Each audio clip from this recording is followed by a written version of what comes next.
Razor has named his All Black side to take on England at Twickenham this weekend, folks. There are a few interesting changes. De Groot being out for an off-field breach of protocol finds himself outside the 23. Bowden gets the nod ahead of DMAC at 10, which I think was a pretty predictable one given that DMAC played against Japan last week. And no TJ Perenara means we lack a bit of experience in the halfbacks, but both these guys, Ratima and Roygaard, very exciting, very attacking-minded players. We'll go through the 23, the ins and outs, and you guys can let us know your thoughts on where this All Black squad is at. De Groot being out at loose head, I feel like means we lose our premier scrummaging loose head, so that is really unfortunate. Razor didn't really go into any details other than to say, I forget the wording he used, but basically it's a protocol breach, which means he is unavailable for selection, will be available next week. It's usually curfew or something like that related, but they didn't go into the detail like I said. But in terms of the on-field stuff, it means Tamaiti Williams starts. He's a big old unit. He's 140-odd kilos, but doesn't quite have the same impact at scrum time as De Groot. We saw that against Japan last week. Tossi, who's 140-odd kilos at tight head, and Williams, who's again 140-odd kilos, couldn't get the Japanese scrum going on the back foot. And one would assume England's scrum to be a kind of highly ranked scrum than the Japanese one, so we may not be able to see the same impact at scrum time without De Groot, but Tamaiti Williams will certainly give it a good crack. And then Tyrell Lomax, in terms of our scrummaging tight heads, I feel like is our best guy, so he'll be looking to put Alice Genge under pressure at scrum time. He didn't play against Japan last week, so should be fit and ready to go. Cody Taylor remains at hooker, and he has been in really good form. So there was, I don't think, any chance of anybody else taking that jersey off him just yet. Scotty Barrett and Tupavai return to the second row after not playing against Japan. Scotty Barrett captains the side, as he has been doing this season under Razor. In that series back against England earlier in the year, he certainly was one of the kind of more effective defensive options for the ABs, getting through a lot of defensive tackling work, which is what you want from your captain, to be leading from the front in that regard. And then Tupavai has come along really nicely at line-out time, with a Toje kind of lurking in the wings to do a bit of line-out disruption with the ABs. The ABs now have their own weapon in that regard. He was really in cracking form in the Rugby Championship at disrupting opposition line-out. So that could be a key factor in this game as to which side can secure their own ball at line-out time. Satiti, Kane and Savia, if you're an England fan, you probably haven't seen much of Wallace Satiti unless you watch the Rugby Championship. He didn't play against England earlier in the year because he was still behind Samapeni Finau in the pecking order at 6. Finau wasn't really that effective in that series, but Satiti has come along. Traditionally more of a number 8 by trade, but he's come along into this All Black side. Hit the game like an international game, like an absolute duck to water. He's been smashing tackles. He's been getting through run meters. He's a really, really dynamic player, so look forward to seeing a bit of him. He shifts to number 6 after playing 8 against Japan last week. Sam Cane continues on at number 7. We've got a bit of an injury crisis with those kind of hard tackling loose forwards, with Blackadder being injured, Papali'i being injured, Jacobson being injured. So Sam Cane was always really going to get the nod here.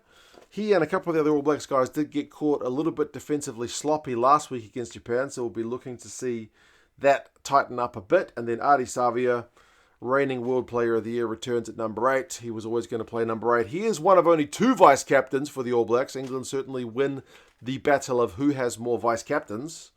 But his return is always a welcome one to the ABs. His battle up against Ben Earl is just always a really fun one to watch because both guys like to get through so much work. Forward replacements, Asofo Amua looked really good against Japan, as did Samapeni Finau, who's our loose forward replacement. Both those guys need to show when they come off the bench that they can do this kind of thing against tougher opposition. It's all well and good to be that kind of flat track bully. They look good at Super Rugby, but what about kind of proper test match rugby against a team like England? Pasilo Tossi, as I mentioned, is that 140 kilo tight head replacement. He's still single digit caps. He'll come off the bench alongside Tuangafasi, who's more of the veteran prop replacement. And then Paddy Tuipulotu, the lock replacement.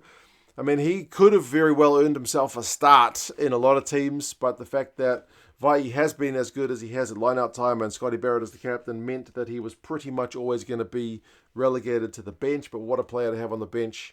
He's in pretty good form this 2024 season. Backs, Ratima and Barrett. That's the 19 combo. Like I mentioned, it's pretty attacking-minded with Ratima and Roygaard being our 2 9s. I look forward to see Ratima kind of get some zippy play going. TJ's out of the squad, so you lack that experience. who's going to lead the haka. That'll be an interesting one to watch. But yeah, I'm really happy with Razor and Roygaard. I feel like these are our two best halfbacks at the moment. And if Razor has a good game, he might keep the jersey for a wee while, but Roygaard will be certainly hunting down that number 9 jersey. I feel like he's got a little bit more power in his game than Razor, but Razor, if he plays at pace, can show us what he can do. Bodie at 10, that's a bit of experience alongside a kind of less experienced Razor.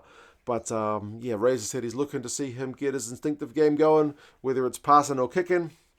I feel like he was always going to get the nod, basically once we saw him not play against Japan. Jordie is back from injury at 12. Remember, he missed the end of the Rugby Championship with injury. He is straight back into the 23 alongside Rieko Ioane. A lot of All Blacks fans would be clamouring to see Billy Proctor get a nod at 13. I'm not sure if he's quite there yet. We did see him get skinned pretty badly at least once by Dylan Riley, who is a classy centre for Japan. So Proctor's time, I'm sure, will come, but it is Rieko at 13 for now. Caleb Clark's been in cracking form this season as well, whether it's his power game, whether it's his aerial stuff on the left wing, which means Mark Talia shifts to the right wing. He was also getting through a lot of work against England earlier in the year. The All Blacks seem to direct a lot of play through his wing, so it'll be interesting to see if they still make him do as much work in terms of coming off his wing like he did in that series. And then Will Jordan, who also didn't play against England earlier in the year, remains, well, the kind of preferred option for Razor at fullback. Remember, he's had a few fullbacks this season with Perofeta, with Bodie. But, it is Will Jordan this time. Razor backs him as our fullback going forward, although thus far in All Blacks colours, his best games for New Zealand have been on the right wing. 3 back replacements with Roygaard, ALB, and DMAC. That covers the majority of the positions. DMAC's been under the microscope, so the fact that he gets limited game time maybe should mean a little bit less pressure on him. And ALB is that kind of consummate professional, Mr. Consistent. When he comes off the bench, he will add value. And then Roygaard, I feel like genuinely in terms of a number 9 who can physically impose himself on the game, I feel like he is a pretty good candidate in that role. So that is the AB's squad to take on England. We'll have a look at some of the kind of stats and predictions in another video, but what do you guys reckon about the lineup? Who are you excited to see? Anybody you are particularly disappointed that missed out? How do you think we're going to go with no de Groot at scrum time? Subscribe to the channel if you haven't done so yet and want some more rugby chat, folks. Take care of yourselves, and I'll talk to you guys again soon. See you later.